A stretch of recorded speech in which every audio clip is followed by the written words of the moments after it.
അപ്പൊ ഇന്ന് കുഞ്ഞു മുല്ലപ്പൂ ഒക്കെ വെച്ച് ഒരുങ്ങിയിട്ട് വാപ്പീനെയും വെയിറ്റ് ചെയ്ത് ഇങ്ങനെ ഇരിക്കുവാണ് കേട്ടാ. ഇന്നിപ്പോ ഐബൂസിന്റെ 40 days ഓഫ് സെറമണി ആണ്. അപ്പൊ അതിന് വേണ്ടിയിട്ടുള്ള ഒരുക്കങ്ങളൊക്കെയാണ് ഈ കാണുന്നത്. ഞങ്ങൾ അവിടെ ചെന്ന ടൈമിൽ നെച്ചു ഏകദേശം ഒക്കെ ഒരുങ്ങി തിരിട്ടുണ്ടായിരുന്നു കേട്ടോ. കുഞ്ഞിനെ നേരത്തെ ഒരുക്കി അവരവിടെ കിടത്തിട്ടുണ്ടായിരുന്നു. രാത്രിയിലാണെങ്കിൽ അവളുടെ ഉമ്മീനെ വലിയമ്മീനെ ഒരു തുള്ളി ഉറക്കാതെ അവളിതേ പകലിടുന്ന നല്ല അന്തസ്സായിട്ട് ഉറങ്ങുന്നുണ്ട് കേട്ടാ. ഞങ്ങൾ ചെന്ന പുറകെ ഇത്തിയും പിള്ളേരും ഒക്കെ വന്നിട്ടുണ്ടായിരുന്നു കേട്ടോ. ഓരോരുത്തരായി വരാൻ വേണ്ടിയിട്ട് തുടങ്ങി. പിന്നെ എല്ലാവരും വന്നു കഴിഞ്ഞപ്പോൾ കേക്കൊക്കെ മുറിച്ച് ഫംഗ്ഷൻ ആരംഭിച്ചു കേട്ടാ. പിന്നെ കേക്ക് മുറിക്കുന്നത് നോക്കിയിരിക്കുവാണ് കേട്ടോ എന്റെ കുഞ്ഞിക്കാണെങ്കിൽ ഭയങ്കര ഇഷ്ടമാണ് കേക്ക്. അത് നോക്കിയിരിക്കുവാണ് അവള്. പിന്നെ മാമ അവൾക്കൊരു കഷ്ണം കൊണ്ട് കൊടുത്ത്. അപ്പൊ ഇനിയാണ് നമ്മുടെ മെയിൻ പരിപാടി. അപ്പൊ കുഞ്ഞിന് ഫസ്റ്റ് ഉമ്മി അരിഞ്ഞാണം കെട്ടി കൊടുത്തിട്ടുണ്ടായിരുന്നു.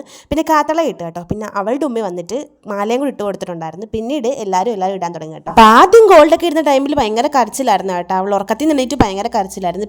പിന്നീട് കരച്ചിലൊക്കെ മാറി ഒന്ന് അടങ്ങി കിടക്കാനൊക്കെ തുടങ്ങി. പിന്നെ ഡ്രസ്സ് അവൾക്ക് കൊണ്ടുവരുമെന്നാണ് വിചാരിച്ചത്. പക്ഷേ അങ്ങനത്തെ പ്രശ്നങ്ങളൊന്നും വലുതായിട്ടുണ്ടായിട്ടില്ല. എല്ലാവരും ഗോൾഡൊക്കെ ഇട്ട് കൊടുത്തിട്ട് എല്ലാവരും ഫുഡ് കഴിക്കാൻ വേണ്ടിയിട്ട് ഇരുന്നിട്ടുണ്ടായിരുന്നു കേട്ടോ. ഞങ്ങളായിട്ട് ലാസ്റ്റ് ആയിരുന്നു ഫുഡ് കഴിക്കാൻ വേണ്ടിയിട്ട് ഇരുന്നിട്ടുണ്ടായിരുന്നു. ഞങ്ങൾ 4 പേരും കൂടി ആയിരുന്നു ഫുഡ് കഴിക്കാൻ ഇരുന്നിട്ടുണ്ടായിരുന്നത്. ബാക്കി എല്ലാവരും കഴിച്ചിട്ടുണ്ടായിരുന്നു. ഇനി ഞങ്ങൾ മാത്രമുള്ളായിരുന്നു. ഞങ്ങളും ഫുഡ് കഴിച്ചിട്ട് അപ്പോഴത്തേക്കും കുഞ്ഞിന് അൻസിക്കട്ടെ, അതായത് അവളുടെ കൊച്ചാടൽ കൊടുത്തിട്ടുണ്ടായിരുന്നു.